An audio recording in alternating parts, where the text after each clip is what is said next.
اس کے بعد دوسرا موضوع ہے علم حاصل کرنے کی غرض. کوئی بھی کام اگر اس کی غرض اور اس کا مقصد سامنے ہوتا ہے تو آدمی کے لیے کام کرنا آسان ہو جاتا ہے. مثال کے طور پر ایک آدمی صبح صبح نکلا, آپ پوچھ رہے کہ بھئی کہاں تشریف لے جا رہے ہیں؟ تو کہا کہ میں جا رہا ہوں سورت. کیوں جا رہے ہیں؟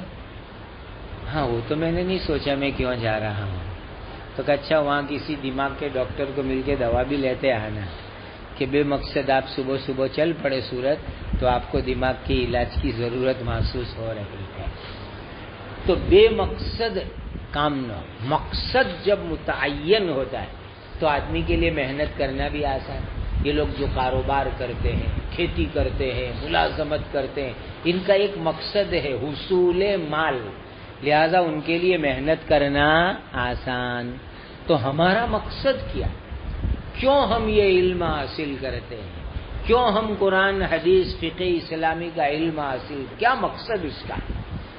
تو دیکھیے ایک ہے عمومی مقصد, ایک ہے خصوصی مقصد. مقصد کی دو قسم ہیں, ایک ہے غرض اور مقصد عمومی اور دوسرا ہے غرض اور مقصد خصوصی. جتنے بھی علوم شرعیہ اور دینیہ ہے اس کا ایک عمومی مقصد اور غرض ہے سعادت دارین, فلاح دارین, رضوان الہی. یہ ہے اس کا بنیادی مقصد, عمومی مقصد کہ دنیا اور آخرت کی سعادت مندی حاصل ہو جائے, دنیا اور آخرت میں فلاح اور کامیابی حاصل ہو جائے, دنیا اور آخرت میں رضائے الہی حاصل ہو جائے. یہ ہو گیا اس کا عمومی مقصد, عمومی غرض ہر علم شرعی کو حاصل کرنے کی. رہا یہ شریف ترین علم حدیث شریف کا جس میں قرآن فہمی بھی ہے, جس کے اندر جو ہے اقوال صحابہ بھی ہے, اس کا مقصد خصوصی کیا وہ سمجھو. نمبر ایک, اس کا مقصد خصوصی ہے حضرت نبی کریم صلی اللہ علیہ وسلم کا اسوہ. لقد کان لکم فی رسول اللہ اسوۃ حسنہ, کہ ہم حضرت نبی کریم صلی اللہ علیہ وسلم کے اعمال, افعال, اقوال, صفات کو اپنے لیے نمونہ بناوے. دیکھو ایک بات یاد رکھنا, ہر انسان کسی نے کسی کی نقل تو کرتا ہی ہے, کسی نے کسی کے نمونے کی اتباع کرتا ہی کرتا ہے, کسی نے کسی کی تقلید تو کرتا ہی کرتا ہے. ہر انسان کا حال ہے کہ بھئی تم ایسا کرتا کیوں پہنتے ہیں کہ میرا ابا ایسا پہنتے اسی لیے, تم کیوں ایسا پینٹ پہنتے ہو, او فلانا فلم کا ٹیکٹر اس طرح پہنتا ہے اس وجہ سے. ہر ایک کسی نہ کسی کی نقل تو کرے گا, کسی نہ کسی کو اپنے لیے نمونہ اور آئیڈیل بنائے گا. تو ہم یہ جو علم شریف حاصل کر رہے ہیں وہ کیوں؟ تاکہ ہم نمونہ بناوے, بہترین نمونہ حضرت نبی کریم صلی اللہ علیہ وسلم کی ذات اقدس کو. تو یہ ہے نمونہ بنانا ذات اقدس کو, یہ ہے اس کا خصوصی غرض اور مقصد اول. اسی لیے ایک بات ذہن میں رکھ لو, ہم پڑھنے میں یہ کوشش کریں گے کہ اس باب سے اور اس حدیث سے ہمیں کیا سیکھنے کو ملا, اس کی کوشش انشاءاللہ کی جائے گی کہ جہاں کوئی باب آیا, کوئی حدیث آئی, بھئی اس باب سے ہم کو کیا عملی سبق ملا, ہمیں کیا سیکھنے کو ملا, بس اس کو ہمیں سیکھنا ہے. دوسرا اس میں ایک دوسری بات سمجھو. ایک صحابی ہے, مشکات شریف کے اندر آپ نے ان کا واقعہ پڑھ لیا ہے, اظہر رضی اللہ تعالیٰ عنہ, زہیر رضی اللہ تعالیٰ عنہ. زہیر وہ دیہات کے رہنے والے صحابی تھے, اور جب بھی دیہات سے مدینہ آتے تھے تو نبی کریم صلی اللہ علیہ وسلم کے لیے دیہات کی چیزیں لاتے, اور جب وہ مدینہ سے واپس جاتے تو آپ صلی اللہ علیہ وسلم ان کو شہر کی چیزیں ہدیے میں دیتے تھے. حضور فرماتے بھی تھے کہ یہ ہمارا دیہات ہے اور ہم ان کے شہر ہیں۔ حضور کو ان سے بڑی بے تکلف محبت تھی۔ وہ ایک مرتبہ حضور نے ان کو پیچھے سے کولی بھر کے آنکھ بھی ان کی بند کر لی تھی، بازار میں وہ کچھ بیچنے کے لیے بیٹھے ہوئے تھے، تو اس صحابی کی روایت کے اندر اخیر میں جل کر کے یہ لفظ آتا ہے اما لک فی اسوۃ، اما لک فی اسوۃ، کہ زہیر کیا تمہارے لیے میری ذات کے اندر نمونہ نہیں ہے؟ نبی کریم صلی اللہ علیہ وسلم نے یہ بات ارشاد فرمائی۔ وہ لنگی کی بات تھی تو ان کی ازار ذرا نیچے تھی، حضور نے اونچا چڑھانے کے لیے کہا اور حضور نے اپنی لنگی بتلائی اور ارشاد فرمایا اما لک فی اسوۃ، کیا تمہارے لیے میری ذات کے اندر نمونہ نہیں ہے؟ معلوم ہوا کہ ہم یہ جو کچھ پڑھ رہے ہیں کیوں پڑھ رہے ہیں؟ تاکہ حضرت نبی کریم صلی اللہ علیہ وسلم کے اقوال، افعال، اعمال، صفات کو ہم اپنے لیے نمونہ بناوے۔ یہ ہو گئی خصوصی غرض اول۔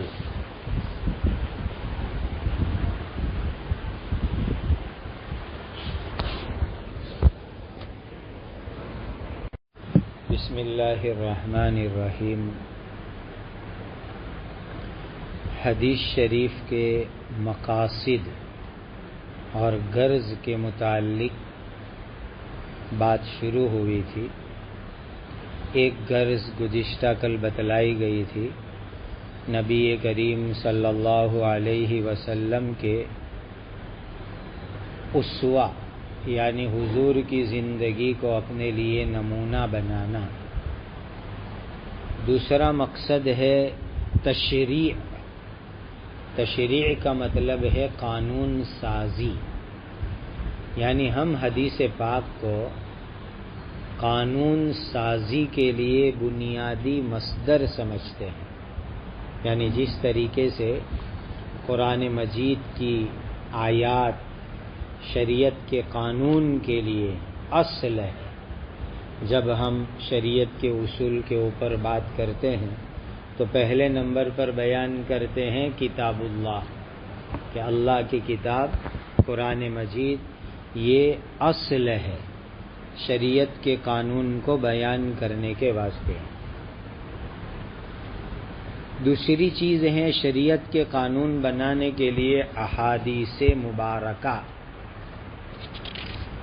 تو یہ ایک بہت بڑی غرض اور بہت بڑا مقصد ہے قانون، اس لیے کہ ہماری فقہ کے اندر بہت سارے مسائل ایسے ہیں کہ ان مسائل کا مصدر اور اس کا ماخذ نبی کریم صلی اللہ علیہ وسلم کی احادیث مبارکہ ہے۔ اس لیے یہ بھی ایک اہم مقصد ہو گیا تشریع۔ یہاں ایک بات سمجھو، دنیا میں ایک گمراہ فرقہ ہے کہ جو فرقہ اپنے آپ کو اہل قرآن کہتا ہے۔ اس وقت بھی یہ فرقہ دنیا میں موجود ہے، لیکن اہل قرآن اپنے آپ کو کہہ کر کے حقیقت میں وہ منکرین حدیث ہے۔ عنوان بہت عمدہ لگایا اہل قرآن، کہ ہم قرآن والے ہیں، یعنی قرآن کو پڑھتے ہیں، قرآن پر عمل کرتے ہیں۔ لیکن ہر باطل کا یہی حال ہے کہ ان کا ٹائٹل بڑا عمدہ ہوتا ہے، حسین ہوتا ہے، اور اندر سے ان کے فتنے بڑے خطرناک ہوتے ہیں۔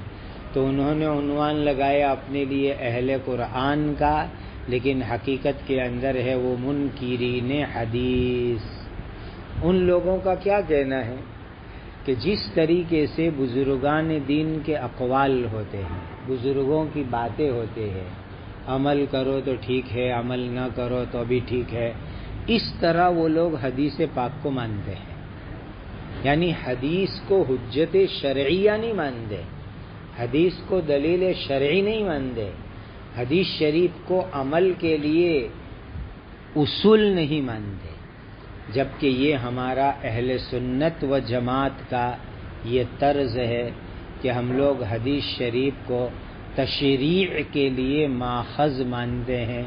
تشریع معنی شریعت، قانون سازی، شریعت کے احکام کو مرتب کرنا۔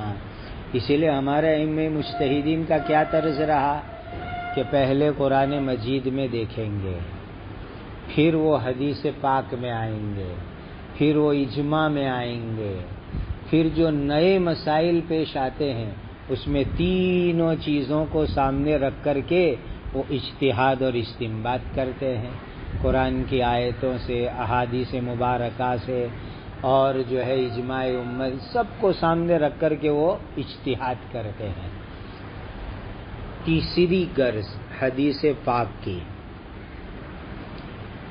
ان تمام فضائل کو حاصل کرنا جو فضائل حدیث شریف کے اندر وارد ہوئے ہیں، حدیث شریف کا علم حاصل کرنے پر جو فضائل وارد ہوئے ہیں ان تمام فضائل، اجر، ثواب، فضیلت کو حاصل کرنا یہ بھی ایک مستقلاً غرض ہے۔ آپ نے ایک حدیث پڑھی جو ترمذی شریف میں کتاب العلم میں بھی پڑھیں گے، نضر اللہ امرأ سمع مقالتی فوعاها وحفظها وبلغها، یہ حدیث ہے جو ترمذی شریف کے اندر موجود ہے۔ اس حدیث شریف کو بہت سے شرائع حدیث نے دعا پر محمول کیا ہے۔ کیا مطلب دعا کا؟ کہ نبی کریم صلی اللہ علیہ وسلم نے دعا دی کہ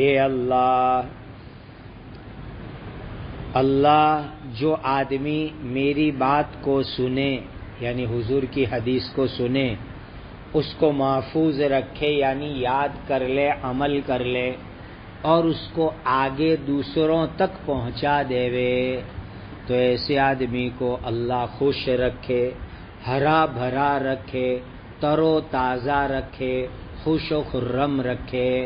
کتنی بڑی دعا دی نبی کریم صلی اللہ علیہ وسلم نے۔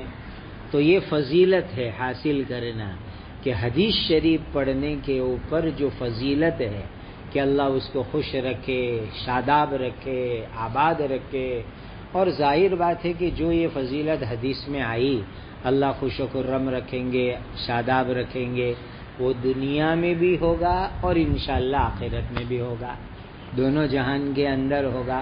اسی لیے آپ دیکھو کہ جو حضرات حدیث شریف پڑھنے پڑھانے کے اندر مشغول لیتے ہیں، قرآن میں مشغول لیتے ہیں، وہ ہمیشہ ہرے بھرے تر و تازہ رہتے ہیں۔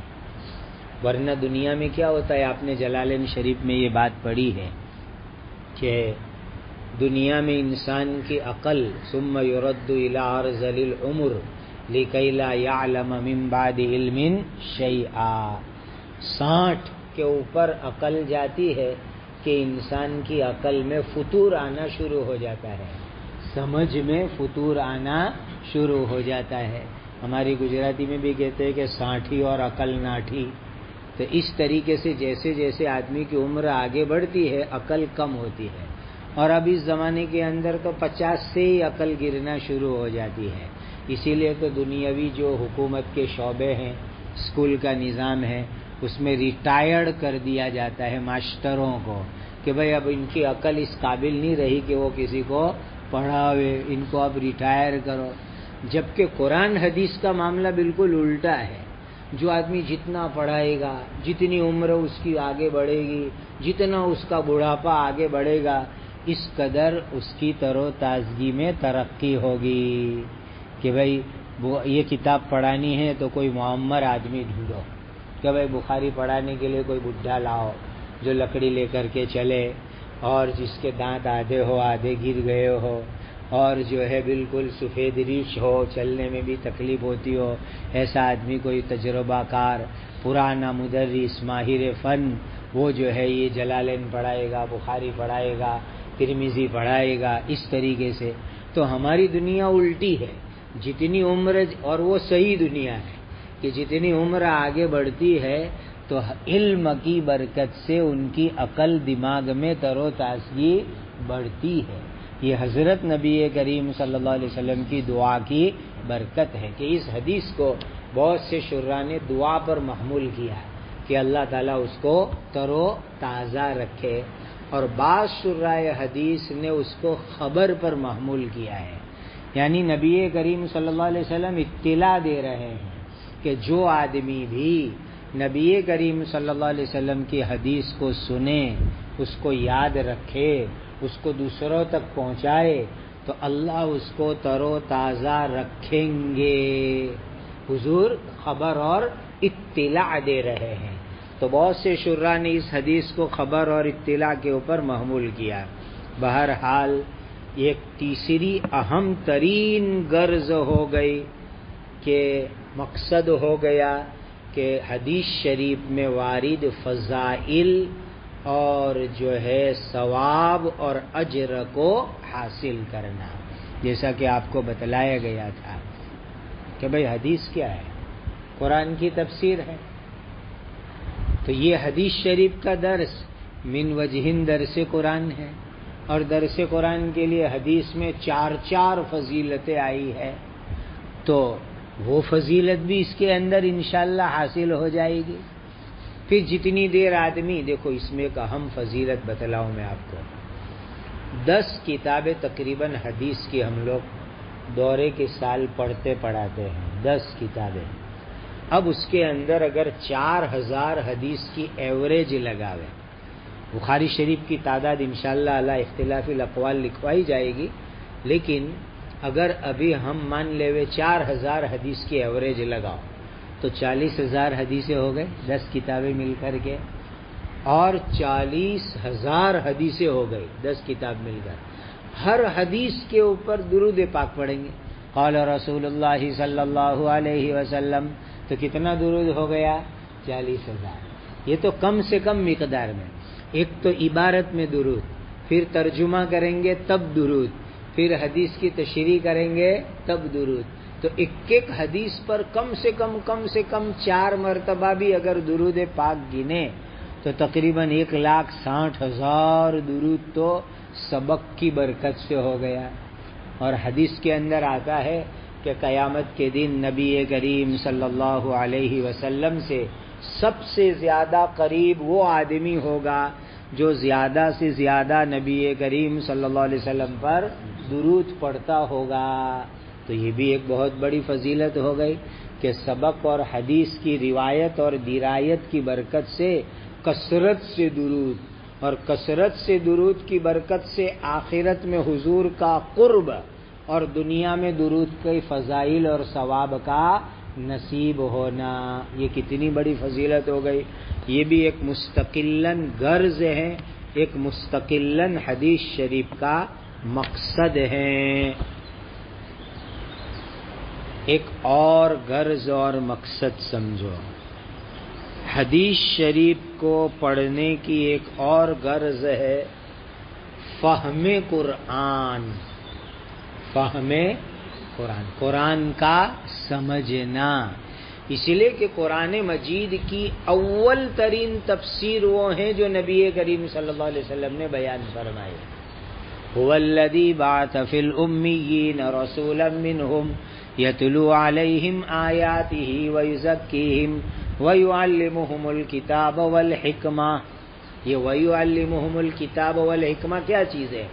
قرآن مجید کی تفسیر حضرت نبی کریم صلی اللہ علیہ وسلم اپنی امت کو سکھلائیں گے۔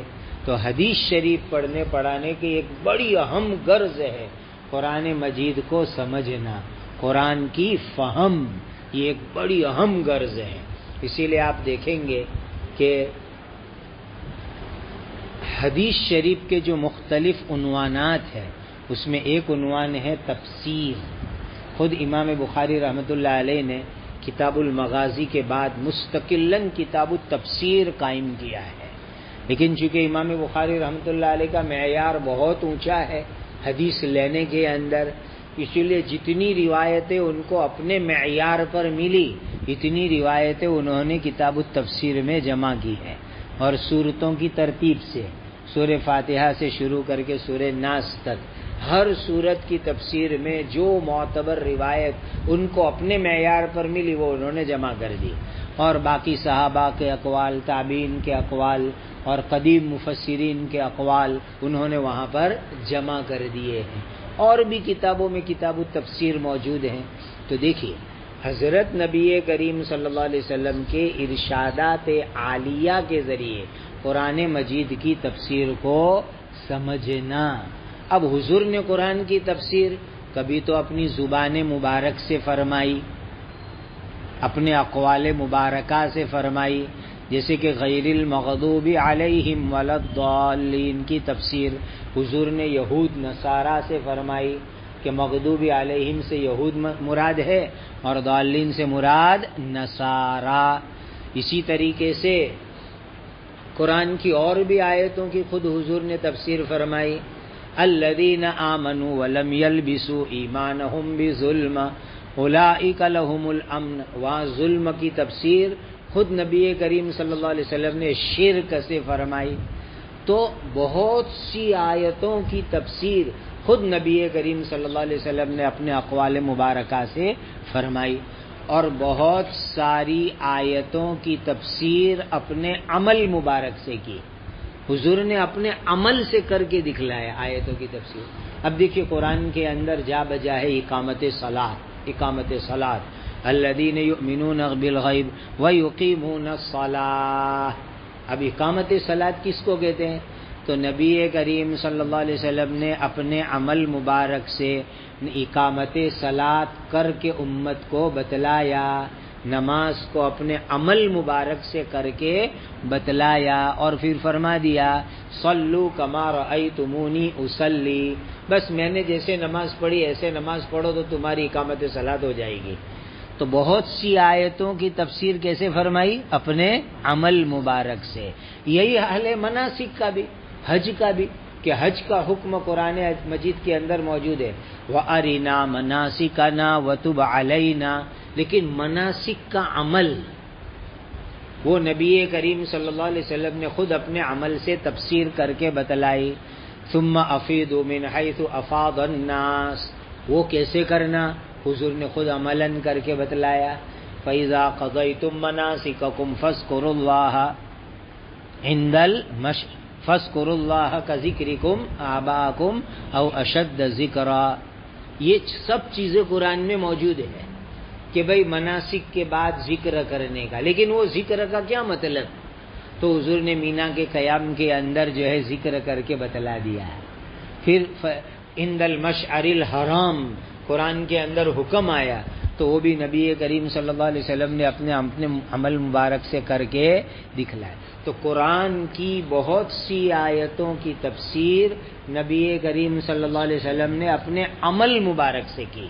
تو یہ بھی حدیث شریف پڑھنے کی ایک اہم ترین غرض ہے، ایک اہم ترین مقصد ہے. ایک اور مقصد سمجھو،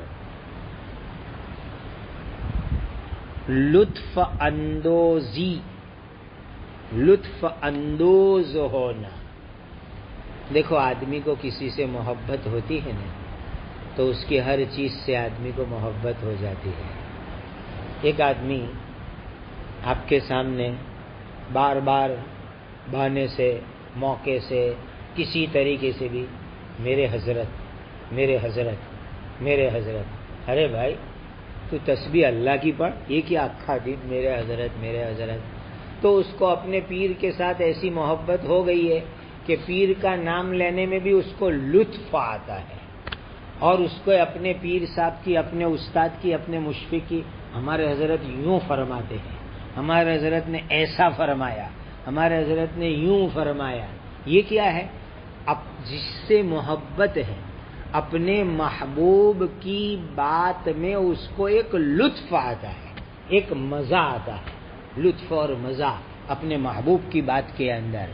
اور ہم سب کے لیے اللہ تعالی کے بعد اگر سب سے زیادہ محبوب ترین کوئی شخصیت ہو تو وہ حضرت نبی کریم صلی اللہ علیہ وسلم کی شخصیت ہے. آپ نے حدیث پڑھی اور پڑھیں گے، لا یؤمن احدکم، آگے پڑھو، حتی اکون احب الیہ من والدہ وولدہ والناس اجمعین. تو یہ حدیث شریف کیا بتلاتی ہے کہ اللہ تعالی کے بعد سب سے زیادہ محبوب ترین شخصیت وہ کون ہے؟ حضرت نبی کریم صلی اللہ علیہ وسلم. لہذا حضور کی باتیں اور حضور کے ارشادات، حضور کے اعمال مبارک، اس کا تذکرہ، اس کو پڑھنا ہمارے لیے ایک مستقل لطف کی چیز ہے. اس میں ایک مستقل لطف اور مزہ ہے کہ آدمی جس وقت کے اوپر سند پڑھ کر کے جب اس جملے پر پہنچتا ہے قال قال رسول اللہ صلی اللہ علیہ وسلم، تو ایک روحانی وجدانی کیفیت طاری ہو جاتی ہے. اللہ اللہ، میری زبان پر وہ جملہ آ رہا ہے، وہ بات آ رہی ہے جو حضرت نبی کریم صلی اللہ علیہ وسلم کی لسان اقدس سے صادر ہوئی، لسان اقدس سے جاری ہوئی. وہ بات میری زبان پر کہ میری گندی زبان، میری زبان اس قابل نہیں کہ وہ حضور کے ارشادات عالیہ کو نقل کرے، لیکن بس مجھے حضور سے محبت ہے، نبی کریم صلی اللہ علیہ وسلم سے عشق ہے، لہذا نبی کریم صلی اللہ علیہ وسلم کی بات کو اپنی زبان سے دہرانا، حضور کے عمل مبارک کو اپنی زبان سے بولنا، یہ ایک سچے عاشق کے لیے مستقل لطف اندوزی کی چیز ہے، ایک مستقل مزے کی چیز ہے. یہ بھی حدیث شریف کی ایک بڑی اہم غرض اور بڑا اہم مقصد ہے. لطف اندوزی من کلام رسول اللہ صلی اللہ علیہ وسلم.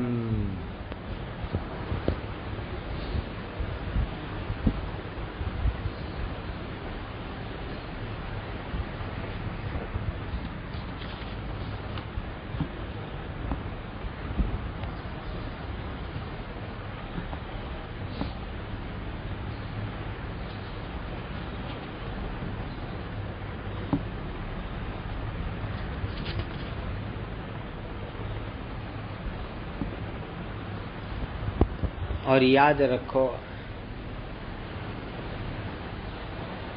ایک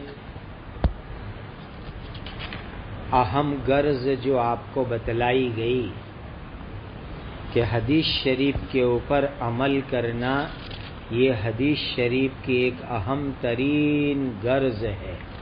تو اس کے ضمن کے اندر ایک بات سمجھو، اس کے ضمن کے اندر وہ یہ ہے کہ انسان جس بات کے اوپر عمل کرتا ہے وہ بات محفوظ ہو جاتی ہے، یاد ہو جاتی ہے. عمل ایک ایسی چیز ہے کہ اس چیز کے یاد رکھنے کا بہترین ذریعہ ہے. دیکھیے، ایک سادی سیدھی اس کی مثال لے لو. مثلا نماز، ہم لوگ نماز پڑھتے ہیں. اب نماز کے اندر ہم نے مکتب میں، نور الازا میں، ہدایہ میں اس کے سنتیں پڑھی، آداب پڑھے، واجبات پڑھے، ارکان پڑھے، فرائض پڑھے، سب چیزیں ہم نے الگ الگ باب میں پڑھی. اور ہر ادب پر، ہر سنت کے اوپر، ہر رکن کے اوپر، ہر واجب پر باقاعدہ بحث ہوتی ہے سبق کے اندر. سب چیزیں پڑھی، اور ہو سکتا ہے کسی استاد نے ہم سے رٹوائی، یاد کرائی تو ہم کو یاد ہو گئی، لیکن پھر اس کے بعد کیا ہوا؟ وہ ذہن میں سے نکل گئی. اب ہم کو کوئی آج ترتیب سے پوچھے کہ بھئی نماز کے آداب گنواؤ تو ہم نہیں گنوا سکتے، نماز کی سنتیں گنواؤ تو ہم نہیں گنوا سکتے. بھئی نماز کے ارکان واجبات گنواؤ تو بہت مشکل ہو جاوے. لیکن کوئی یوں گے کہ چلو اچھا، سنت، آداب، واجبات، فرائض، ارکان سب کی رعایت کرتے ہوئے جامع نماز پڑھ کے دکھلاؤ، تو انشاءاللہ یہ کام آسان ہے کہ ہم عملاً جو ہے پوری جامع ایک نماز دکھلا سکتے ہیں. اور اس کے اندر پھر غور کر کے ہم بتلا سکتے ہیں کہ اچھا قبلے کی طرف رخ کرنا یہ تو نماز کی اہم ترین شرط ہے، قبلہ تو. اچھا طہارت، میں نے وضو کیا، یہ بھی ایک اہم ترین شرط ہے. ہاں میرے کپڑے میں نے پاک رکھے، یہ بھی ایک اہم ترین شرط ہے۔ ارے بھائی وقت میں نے دیکھا کہ ابھی میں ظہر پڑھوں کہ نہیں پڑھوں، یہ بھی ایک اہم ترین شرط ہے۔ تو کیا ہوگا کہ جو اس کی عملی جامع نماز ہے اس کے اندر غور کر کے پھر وہ الگ الگ اجزاء بتلا سکتا ہے کہ بھئی یہ رکن ہے، یہ شرط ہے، یہ فرض ہے، یہ واجب ہے، یہ سنت ہے، یہ مستحب ہے۔ تو عمل ایک ایسی چیز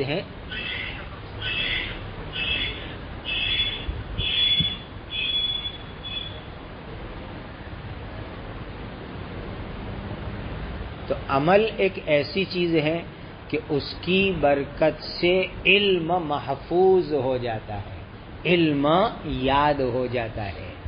تو حدیث شریف پڑھنے کی ایک جو اہم ترین غرض ہے وہ ہے عمل، کہ ہماری زندگی عمل والی ہو جائے، اور عمل کی برکت سے ہم کو وہ بات یاد ہو جائے، عمل کی برکت سے وہ بات ہم کو محفوظ ہو جائے۔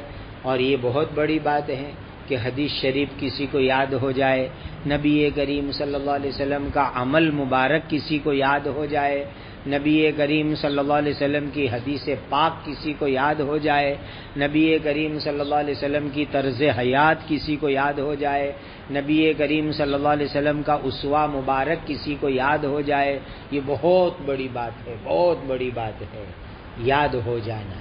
دیکھیے بہت سی حدیث ہم لوگ اس کا متن اولاً یاد کرنے کی کوشش کریں، لیکن بہت سی حدیثوں کا متن یاد نہیں ہوتا، لیکن اس کا مفہوم اور مضمون یاد ہوتا ہے، اور مضمون اور مفہوم یاد ہو گیا عمل کی برکت سے، کہ اس حدیث شریف پر ہمارا عمل ہے، اسی لیے اس کا مفہوم اور مضمون ہم کو یاد ہو گیا۔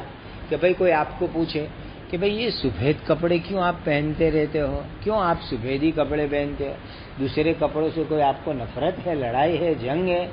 تو اس عمل، اب آپ کو حدیث کے الفاظ تو بے عینی یاد نہیں، لیکن آپ اس کا خلاصہ سامنے والے کو سنا ہوگے کہ بھئی ہمارے آقا حضرت محمد الرسول اللہ صلی اللہ علیہ وسلم کو سفید کپڑے بہت پسند تھے، حضور زندوں کے لیے اور مردوں کے لیے سفید کپڑے پسند فرماتے تھے۔ اب دیکھیے عمل کی برکت سے حدیث شریف کے الفاظ اگرچہ یاد نہیں، لیکن اس کا مضمون، اس کا مفہوم، اس کا خلاصہ ہمارے ذہن کے اندر مستحضر ہے، موجود ہے۔ اور یہ بھی بہت بڑی بات ہے کہ حضرت نبی کریم صلی اللہ علیہ وسلم کے ارشادات عالیہ، آپ کے فرامین عالیہ، آپ کا عمل مبارک، وہ ہمارے ذہن کے اندر محفوظ رہے، دل دماغ میں یاد رہے، یہ بھی ایک بہت اہم ترین چیز ہے، بڑا اہم ترین معاملہ ہے۔ تو یہ بھی حدیث شریف کی ایک غرض ہے، مقصد ہے۔ اسی لیے ہمارے اکابر میں بہت سے بزرگان دین وہ گزرے ہیں جو یہ دعوے کے طور پر کہا کرتے تھے کہ جتنی حدیثیں ہم نے نبی کریم صلی اللہ علیہ وسلم کی پڑھی، ہر حدیث کے اوپر ہم نے عمل کیا، جتنی حدیث پڑھی ہر حدیث کے اوپر ہم نے عمل کیا۔ اسی لیے بعض محدثین کے حالات میں آتا ہے کہ وہ ہر حدیث پر عمل کا اہتمام کرتے تھے، یہاں تک کہ پچھنا لگانے کی حدیث آئی کہ اللہ کے نبی صلی اللہ علیہ وسلم نے پچھنا لگایا اور پچھنا لگانے والے کو اجرت عطا فرمائی، تو ان کو کوئی ضرورت نہیں تھی کہ پچھنا لگاوے، پھر بھی حدیث پر عمل کی غرض سے انہوں نے پچھنا لگایا، اور وہ پچھنا لگانے والے حجام کو اجرت دی۔ کیوں؟ تاکہ حدیث شریف کے اوپر عمل ہو جائے۔ دیکھو کیسا ان حضرات کے اندر جذبہ۔ اور حضرت عبداللہ ابن عمر رضی اللہ تعالیٰ عنہما کا عمل مشہور ہے کہ وہ ایک مرتبہ سفر میں نکلے تو ایک جگہ فارغ ہو چکے تھے، لیکن جب آگے چلے سفر میں تو ایک جگہ رک کر کے انہوں نے پیشاب کیا ہے۔ تو لوگوں نے پوچھا کہ حضرت اس وقت تو آپ کو استنجے کا کوئی موقع نہیں تھا، ابھی کچھ وقت پہلے آپ سب چیزوں سے فارغ ہوئے تھے۔ تو حضرت عبداللہ بن عمر رضی اللہ تعالیٰ عنہ نے کیا فرمایا کہ اس جگہ پر حضرت نبی کریم صلی اللہ علیہ وسلم نے پیشاب فرمایا تھا، اسی لیے اگرچہ مجھے تقاضا نہیں تھا لیکن پھر بھی میں نے وہاں پر پیشاب کر لیا۔ دیکھو کیسا ان حضرات کے اندر عمل کا جذبہ۔ تو عمل ایک ایسی چیز ہے کہ اس کی برکت سے علم محفوظ ہو جاتا ہے۔ تو گویا دونوں چیز ایک دوسرے کے ساتھ جڑ گئی۔ علم حاصل کرنا ہے عمل کے واسطے، اور عمل کی برکت سے علم محفوظ۔ کیسی دونوں چیز جڑ گئی؟ علم عمل کے لیے اور عمل کی برکت سے علم محفوظ۔ یہ حدیث شریف کے حصول کے، حدیث شریف کے اشتغال کے مقاصد حسنہ ہیں، اور بڑی اہم موٹی موٹی غرضیں ہیں۔ اور یاد رکھو اللہ تعالیٰ کی ایک عجیب و غریب شان رہی ہے، حضرت نبی کریم صلی اللہ علیہ وسلم کے مبارک زمانے سے آج تک کہ جو لوگ حدیث پاک سے مشغول لیتے ہیں، قرآن مجید کے اندر مشغول لیتے ہیں، اللہ سبحانہ و تعالی ان لوگوں کو دنیا میں بڑی عزت اور بڑی سرخ روئی عطا فرماتے ہیں۔ بڑی عزت ہوتی ہے، بڑی سرخ روئی ہوتی ہے، اور ظاہر بات ہے کہ دنیا میں اچھے لوگ، دنیا میں عام اہل ایمان جب ان کے لیے عزت کا معاملہ کرے، اکرام کا معاملہ کرے، ان کے ساتھ حسن سلوک کا معاملہ کرے، تو یہ علامت سمجھی جاتی ہے اس بات کی کہ اللہ کے یہاں بھی وہ بڑے مکرم ہیں، اللہ کے یہاں بھی بڑے معزز ہے، اللہ کے یہاں بھی ان کا کوئی خاص مقام اور مرتبہ ہے۔ اس لیے کہاوت ہے کہ زبان خلق کو نقارے خدا سمجھو، زبان خلق کو نقارے خدا سمجھو۔ آج بھی آپ پوری دنیا کے اندر دیکھ لو، جتنے لوگ حدیث شریف پڑھتے پڑھاتے ہیں، جو لوگ قرآن مجید کو صحیح اخلاص کے ساتھ پڑھتے پڑھاتے ہیں، لوگ ان کی عزت کرتے ہیں، ان کے اندر ایک جو ہے عوام میں ان کا اکرام ہوتا ہے، لوگ ان کو بڑے مرتبے سے اور بڑے احترام سے ان کو دیکھتے ہیں۔ اور یاد رکھو حدیث شریف کے برکت سے انسان کو ایک تقویٰ اور ایک روحانی کیفیت بھی بڑی نصیب ہوتی ہے۔ تو یہ بڑے اہم مقاصد ہے۔ ان اہم مقاصد کے پیش نظر ہم لوگ یہ حدیث شریف کا علم پڑھتے ہیں۔ اور یاد رکھو کہ اگر مکمل دین سیکھنا ہے، مکمل شریعت سیکھنی ہے، تو اس کے لیے علم حدیث لازمی ہے۔ علم حدیث کے بغیر کوئی آدمی مکمل دین، مکمل شریعت سیکھ سکتا نہیں ہے۔ کوئی آدمی یہ کہے کہ میں محض قرآن کا علم حاصل کر کے کامل شریعت، کامل دین حاصل کر لوں، ناممکن ہے۔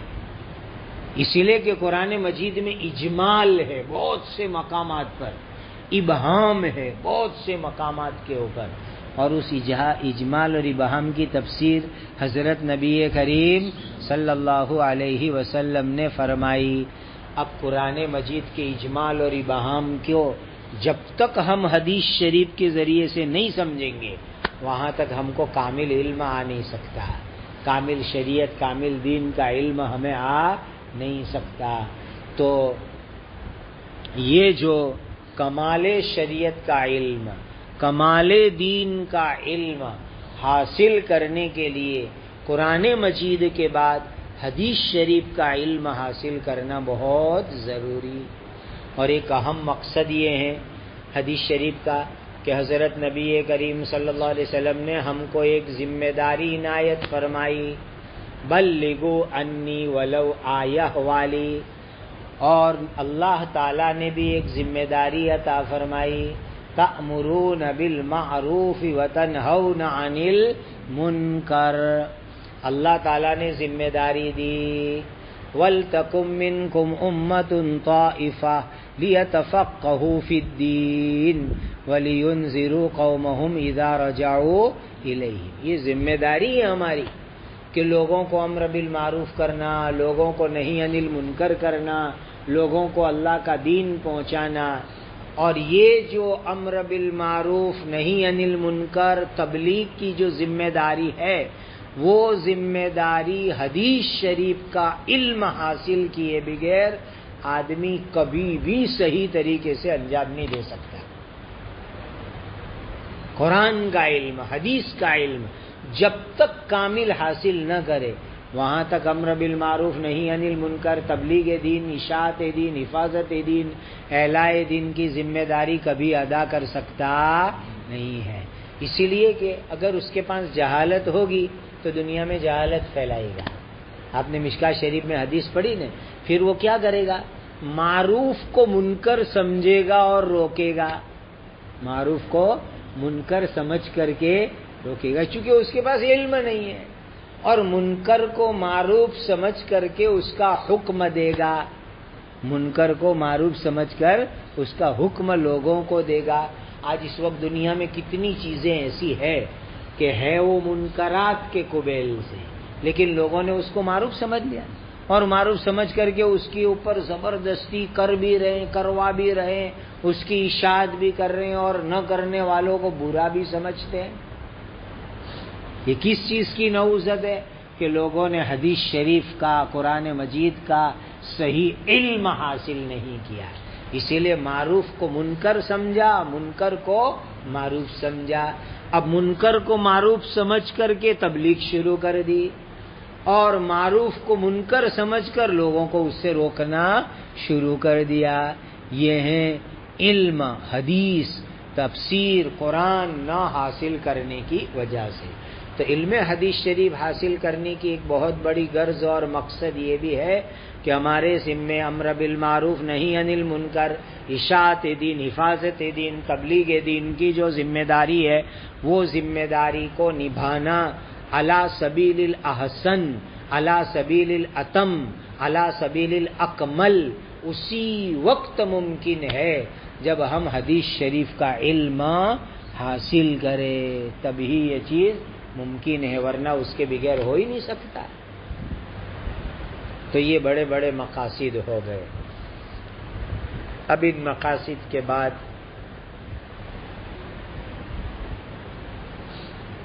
پہلے ایک بات ضمناً عرض کی تھی، اس کو مستقلاً عرض کر دیتے ہیں کہ دیکھو، علم جو ہے اللہ تعالیٰ کے غیبی خزانے سے چلتا ہے، علم اللہ تعالیٰ کے غیبی خزانے سے چلتا ہے، اور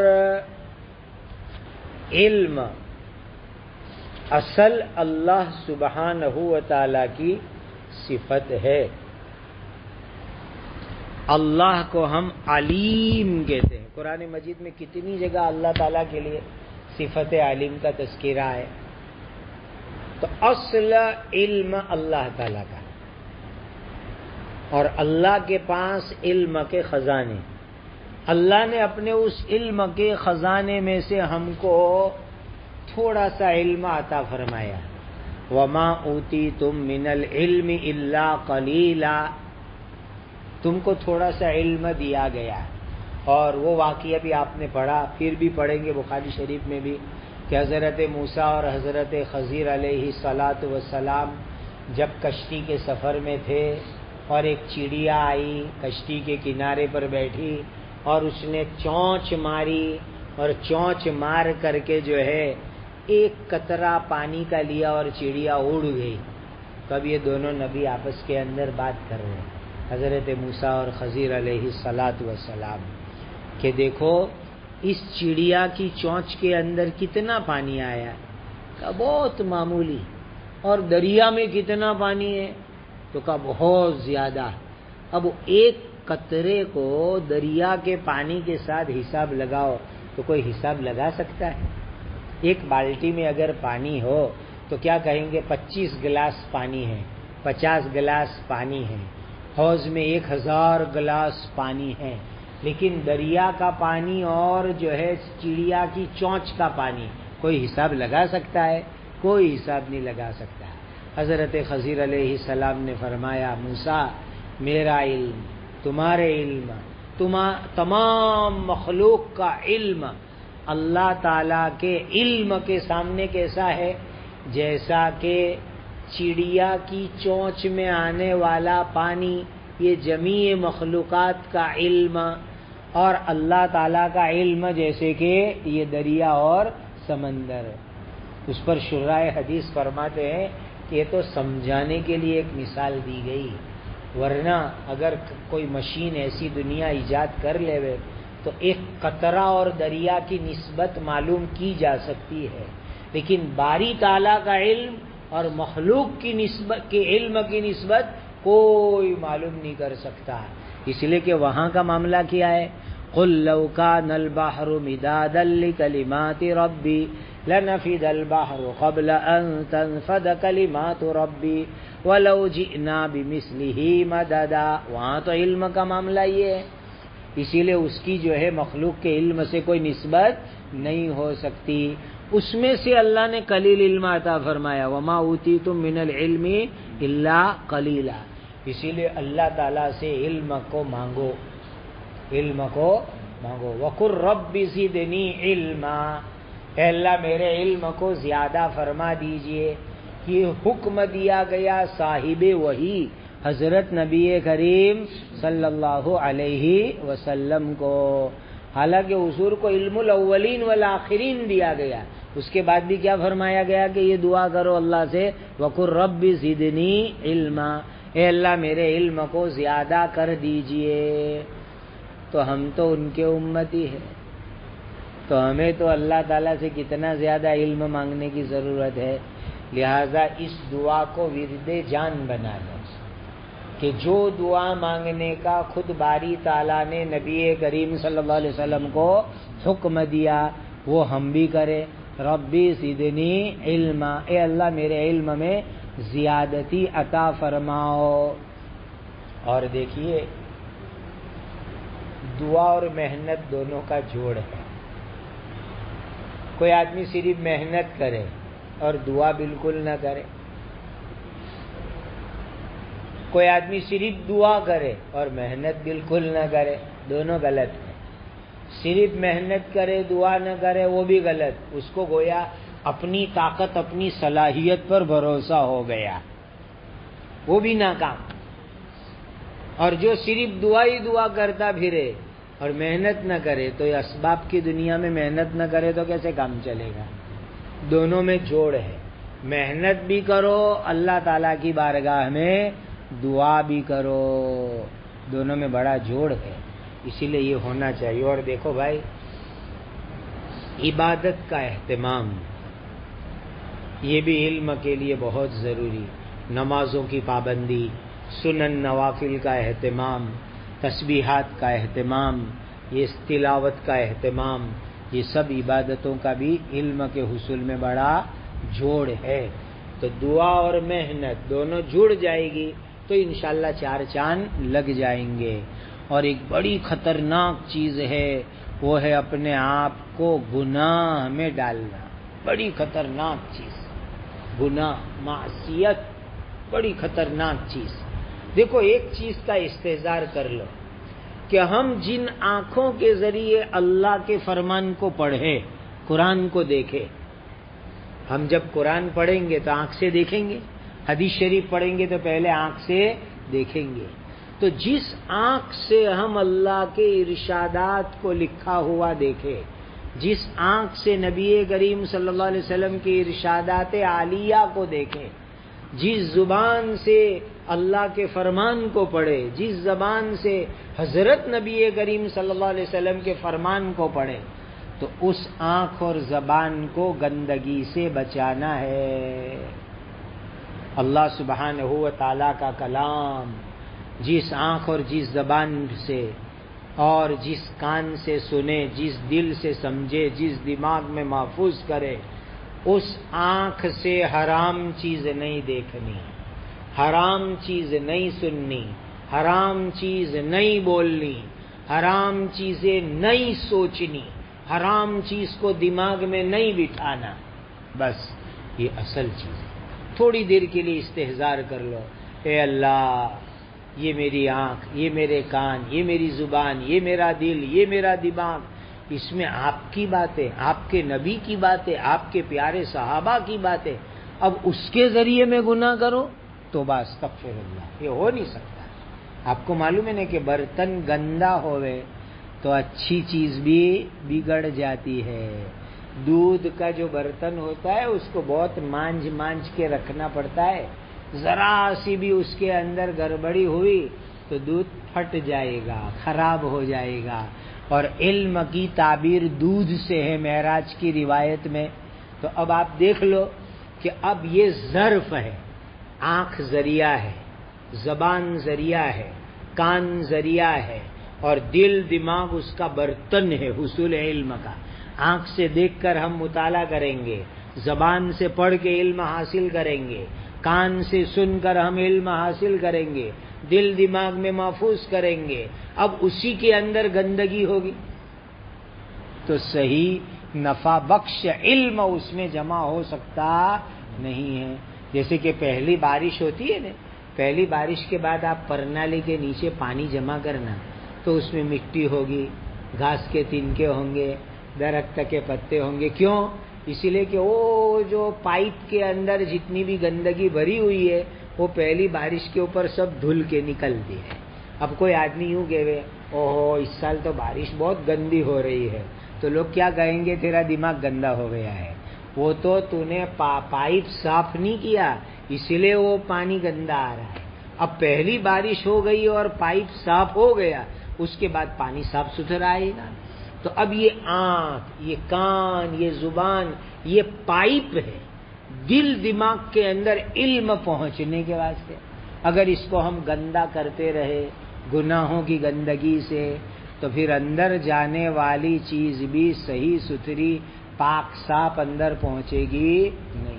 اسی لیے حضرت امام شافعی رحمۃ اللہ علیہ کا مشہور شعر تو آپ جانتے ہو، شکوت الی وکیع لسوء حفظی فاوصانی الی ترک المعاصی فإن العلم نور من الہی ونور اللہ لا یعطی لعاصی۔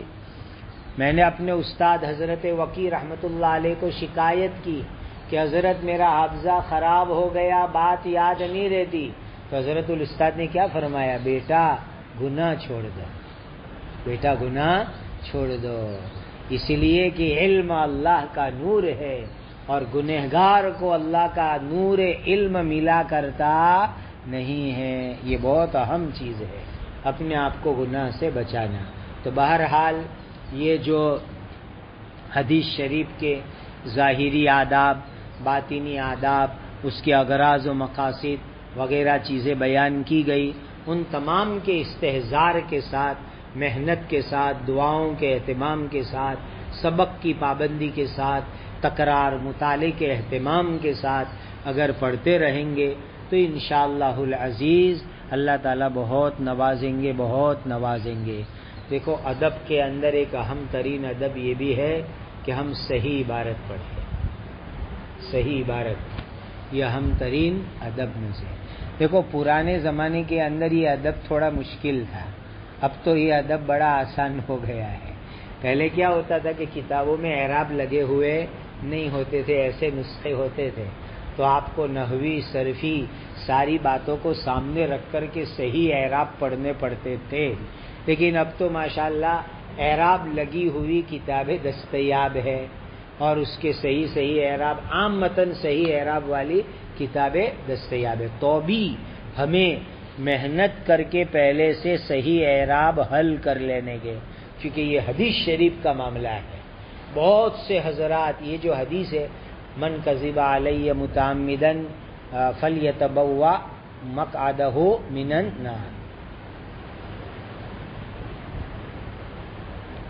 تو اس حدیث کا مصداق عبارت کی غلطی کو بھی قرار دیا گیا ہے کہ کوئی آدمی اعراب غلط پڑھے تو بھی اس حدیث کا فلیتبوأ مقعدہ من النار کا وہ مصداق بنے گا، غلط عبارت غلط اعراب پڑھنے والا۔